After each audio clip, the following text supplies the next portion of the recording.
नहीं, YouTube को ऐसा नहीं करना चाहिए था। मैंने 3 साल फुल डेडिकेशन के साथ काम किया, 8 लाख रुपए भी लगाए, लेकिन मुझे बदले में मिला क्या? 0% रिजल्ट। कुछ यूट्यूबर्स के झुंड को तरक्की करता देख आज 10 साल का बच्चा भी सुबह उठता है और कहता है यूट्यूब स्टार्ट करूंगा। लगभग 7.5 लाख क्रिएटर्स आज इंडिया में हैं, जिसमें 7 लाख अर्न भी करते हैं। लेकिन फिर ये ऐसा क्यों कह रही हैं कि मुझे 0% रिजल्ट मिला? क्योंकि 7 लाख तो सिर्फ उनका नंबर है जो सिर्फ अर्न करते हैं। प्रॉफिट कितना निकाल पाते हैं? लगभग उन 7 लाख में से 2 लाख 10 से 20 हजार महीने में कमा पाते हैं। 3 लाख लोग 21 से 40 हजार कमाते हैं और बाकी बचे 2 लाख 41 से 90 हजार से भी ज्यादा कमा लेते हैं। एक रील बनाने के हमें इतने पैसे मिलते हैं जितने बेचारे एक ब्रेन सर्जन को नहीं मिलते हैं ऑपरेशन करने के, जिन्हें हम टॉप टियर में गिनते हैं। पर ऐसा क्यों है? वो आखिरी के 2 लाख लोग ऐसा क्या अलग कर रहे हैं? आज मुझे खुद YouTube पे 4 साल होने वाले हैं और 845 से ज्यादा वीडियोस डालने के बाद मेरा जो इन्वेस्टमेंट है वो लगभग इतना हो चुका है और जिसमें मुझे जो रिटर्न है वो 2.25x मिल चुका है। पर इन 4 सालों में हमारी जर्नी समुद्र की लहरों की तरह रही है। तो ये लॉजिकल बात है कि मैं एक सही इंसान हूं आपको ये बताने के लिए कि YouTube एज अ करियर सही या गलत। सज्जन ने कहा है कि करियर कोई बुरा नहीं होता साहब, इंसान अपनी काबिलियत पे शक कर देता है। तो आपको ये जानना जरूरी नहीं है कि YouTube तुम्हारे लिए है कि नहीं, ये जानना जरूरी है कि YouTube आपसे क्या मांग रहा है और वो चीज आपके पास है कि नहीं। और एक बात मैं आपको पहले ही क्लियर कर देता हूँ कि YouTube is not for money making. हाँ, ये बात बिल्कुल सच है। मुझे किसी के साथ ज्यादा दुश्मनी नहीं है, लेकिन मुझे इस लाइन से बहुत फर्क पड़ता है जहाँ पर इन्वेस्टमेंट और रिटर्न्स की बात की गई है। और ये लाइन एक रिफ्लेक्शन भी है कि किस तरीके का फोमो आज सोसाइटी में है। YouTube आपको कभी मनी देता ही नहीं है, वो आपको फेम देता है और आप उस फेम की वजह से मनी जनरेट करते हो। इस पूरे प्रोसेस को हम कहते हैं पर्सनल ब्रांड मेकिंग। आप खुद ही देख लो ना, आप YouTube पे सबसे पहले आते हो किस चीज को अचीव करने? मोनेटाइजेशन क्राइटेरिया को अचीव करने। भले ही तुम्हें अंदर से पता है कि मोनेटाइजेशन क्राइटेरिया पार करने के बाद मुझे $100 मिनिमम करने पड़ेंगे उस महीने अगर मुझे इनकम लेनी है तो। और इनिशियली वो चीज करना थोड़ा मुश्किल होता है जब आप स्टार्ट कर रहे हो। मोनेटाइजेशन फीचर आपके काम को रिवॉर्ड करने के लिए है, ना कि आपको एड बोर्ड रजिस्टर करवाने के लिए। ये गलती मैंने भी करी थी। इनफैक्ट हमारा तो मोनेटाइजेशन क्लियर ही 3 साल पहले हुआ है और उसमें से पहले 6 महीनों में हमें सिर्फ 3 बार ही इनकम रिसीव हुई,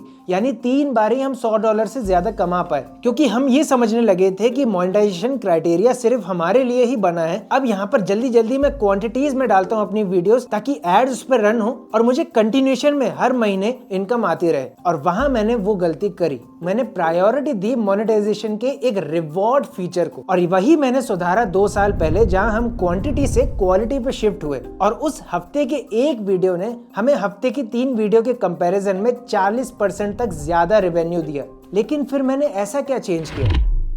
लेकिन अच्छी क्वालिटी भी तुम्हारा चैनल बंद कर सकती है।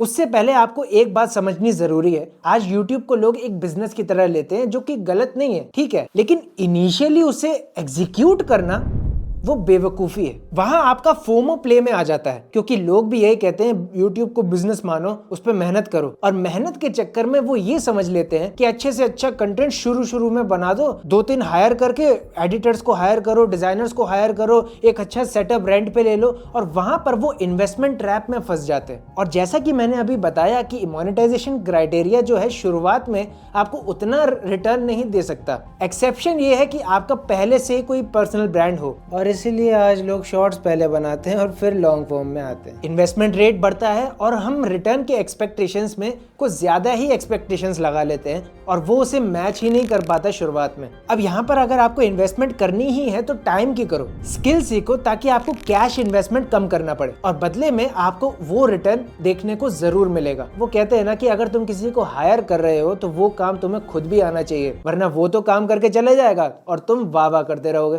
क्योंकि तुम्हें नहीं पता वो काम कैसे होता है, उसने तो कुछ भी कर दिया। आज YouTube स्टार्ट करने से पहले आपको ये 6 स्किल्स मस्ट हैं, आपको आनी ही चाहिए। कॉपीराइटिंग, स्टोरी टेलिंग, ग्राफिक और motion designs, video editing, scripting through researching, और अब तो सबसे ज्यादा इंपॉर्टेंट ह्यूमन साइकोलॉजी। और ये जो ह्यूमन साइकोलॉजी की जो स्किल है वो अब बहुत तेजी से हमें दिखनी चालू हुई है जब से शॉर्ट्स और रील्स का कल्चर आया है। तो क्योंकि आपको हुक करके रखना पड़ता है लोगों को जिनका अब पेशेंस लेवल ही कम है, तो वहां पर आपको अपनी साइकोलॉजी का इस्तेमाल करना पड़ता है। अब बहुत से चाणक्य ये सोच रहे होंगे कि 2000 देके मैं जीपीटी नामक एक एआई टूल से ये सारे काम करवा लूंगा। यकीन मानो दोस्त,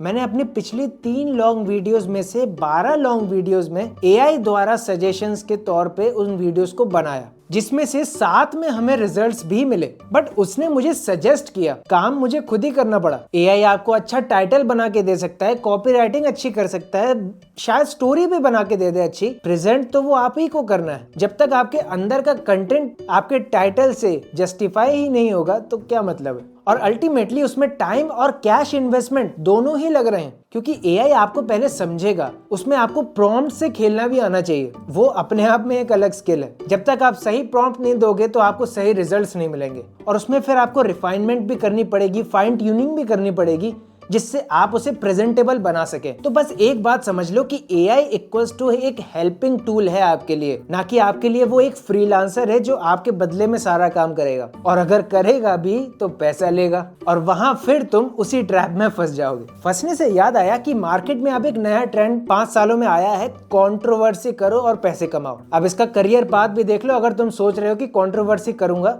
और मुझे अच्छे व्यूज आ जाएंगे, उसके बाद क्या होगा सुनो। आप अपना कंटेंट तो बनाते हो, लेकिन आपको एक टॉपिक ऐसा मिला कि जिसमें कंट्रोवर्शियल इशू हो सकता है, आप वो बनाते हो, वो आपकी रिस्पॉन्सिबिलिटी है, लेकिन उसके बेसिस पे कुछ लोग ऑफेंड हो जाते हैं और वहां से वो कंट्रोवर्सी स्टार्ट करते हैं। अब आपके पास यहाँ 2 पाथ बनते हैं, या तो आप उस कंट्रोवर्सी में इन्वॉल्व हो जाओ, या तो अपना काम, अपने क्वालिटी को कंटिन्यू रखो। लेकिन अगर आपने दूसरा पाथ चुनते हो कि कंट्रोवर्सी मैंने चुन ली, अब आपकी जो ऑडियंस है वो आपकी कंट्रोवर्सी से जानी जाएगी, ना कि आपके कंटेंट से जानी जाएगी। क्रिटिसिज्म अपनी जगह है, आप उसे सुधार सकते हैं पॉजिटिव वे में लेके, अपना क्वालिटी कंटेंट बना के उनको शांत करवा सकते हैं, लेकिन आपने चुना कंट्रोवर्सी को। आपकी जो ऑडियंस है वो कंट्रोवर्शियल वाली बन जाएगी, वो आपसे एक्सपेक्ट ही यही करेगी कि आप कंट्रोवर्सी करो, और अल्टीमेटली आपने जर्नी कहां से चालू करी थी और वो कहां पहुंच गई आपको कुछ पता ही नहीं चला। तो बेटर है कि आप क्वालिटी पे फोकस करो और उनको जवाब दो, क्योंकि आप फालतू की चीज में इन्वॉल्व हो जाओगे और वहां आपकी ऑडियंस से कनेक्ट टूटेगा, और एक नई ऑडियंस जो बनेगी वो आप ही के पीछे बैकफायर भी कभी भी कर सकती है। तो अगर आप इस करियर में आ रहे हो तो आपको फोकस की भी जरूरत है। अब तुम सोचोगे ठीक है व्यूज आ रहे हैं, स्पॉन्सरशिप से कमा लूंगा ना। क्योंकि कोई स्पॉन्सर भी होता है तो वो आपको रीच के लिए कभी पैसा नहीं देता। ये गलत फहमी में मत रहना। रीच और इन्फ्लुएंस में बहुत फर्क होता है, और स्पॉन्सर्स आपको इन्फ्लुएंस करने के पैसे देता है, ना कि रीच बढ़ाने के। वो आपको इसलिए पैसा नहीं दे रहा कि आपके पास 5 लाख सब्सक्राइबर्स हैं, भले 1 मिलियन भी हो।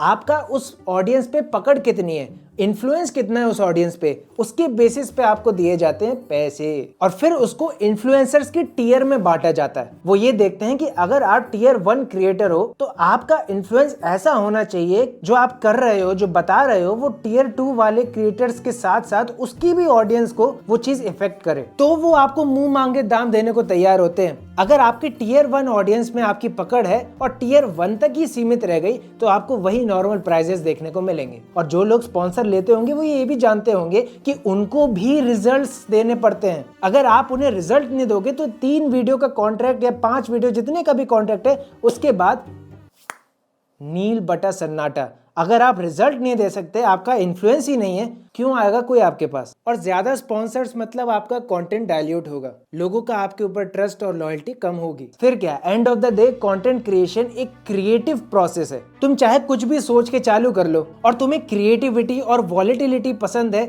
फ्लेक्सिबिलिटी पसंद है, तुम्हें ये काम ही पसंद है, तभी तो तुम्हारा हिपोथैलेमस रीजन तुम्हें क्रिएटिव आइडियाज देगा। वरना तुम अगर सिर्फ पैसा ही कमाने आ रहे हो, कोई इम्पैक्ट नहीं दे रहे हो, तो लॉन्ग टर्म में बहुत दिक्कत आएगी, क्योंकि आपको हर 3 महीनों में यहाँ पर अपने आप को चेंज करना पड़ता है। तो YouTube आपसे चाह क्या रहा है, पैसे पे नहीं स्किल पे फोकस करो। पेशेंस का टाइम आपका यहाँ भी टेस्ट होगा, बाकी करियर्स की तरह ही। तो क्या आप पेशेंट हो और एक क्रिएटिव प्रॉब्लम सॉल्वर हो? अगर नहीं हो तो फिर ये किताब पढ़ सकते हो, जो कि बहुत पतली सी है। और क्या तुम व्यूअर्स को वैल्यू प्रोवाइड कर सकते हो लंबे समय तक?